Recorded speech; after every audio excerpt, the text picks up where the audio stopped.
Hello, all you Gadabadians. Today we are going over Bad Words with Jason Bateman's new directorial debut, Bad Words, in case you didn't get the first time I said it, because I'm a lunatic. But yes, we're going to go over this one. Now, this was actually very interesting to see because, like I said, it's Jason Bateman's first directorial debut. I don't know if he didn't write it. Andrew Dodge did that. If you don't know him, look him up. He actually has done a few good things. But this was interesting. It showed that Jason Bateman could, with his type of comedy, could actually do uh, not just act but also direct. And it actually he directed this very well.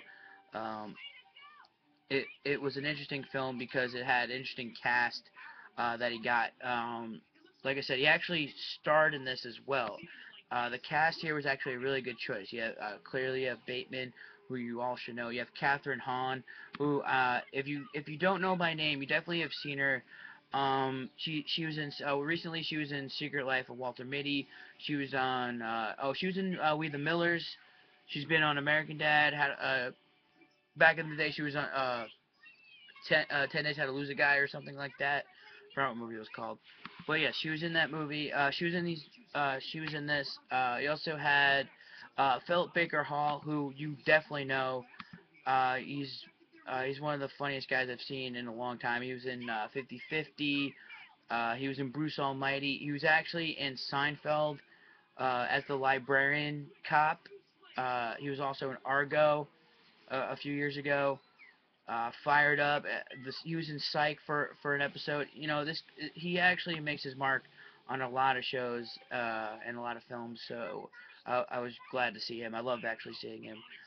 You also had Allison Janney, who you definitely should know. She's recently in Moms. She was in The West Wing, Finding Nemo.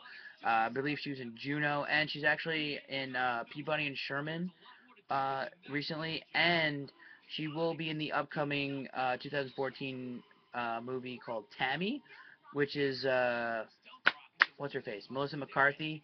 And speaking of Melissa McCarthy, Ben Falcone is actually in this film, which I actually find very funny.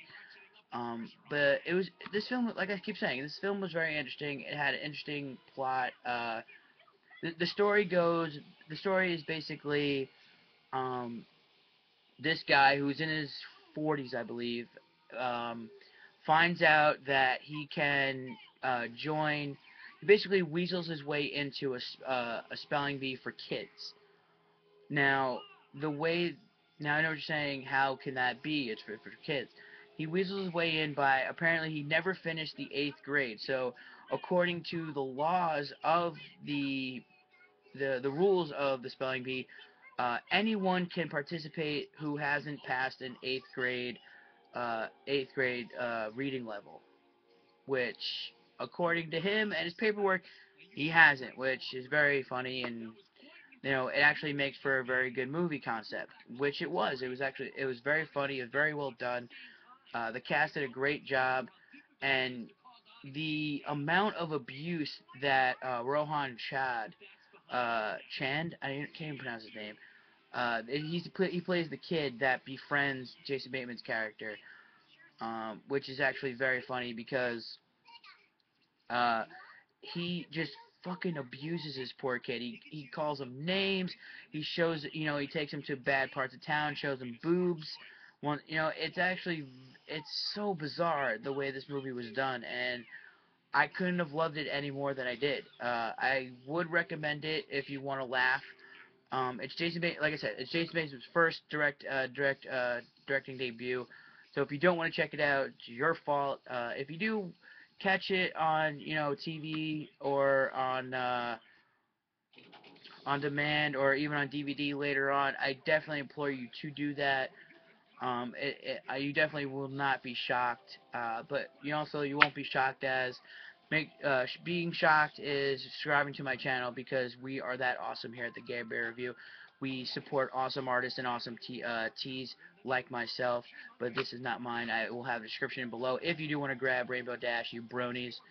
Um, Please subscribe to my channel. Select subscribe, I should say. Select subscribe to my channel. You can do that in the description below as well. Our next review is a personal favorite of mine because we were going over Veronica Mars. Christian Bell is back as the clue, as the nose, the nosy Veronica Mars. So we'll see where that takes us. So stay tuned for that.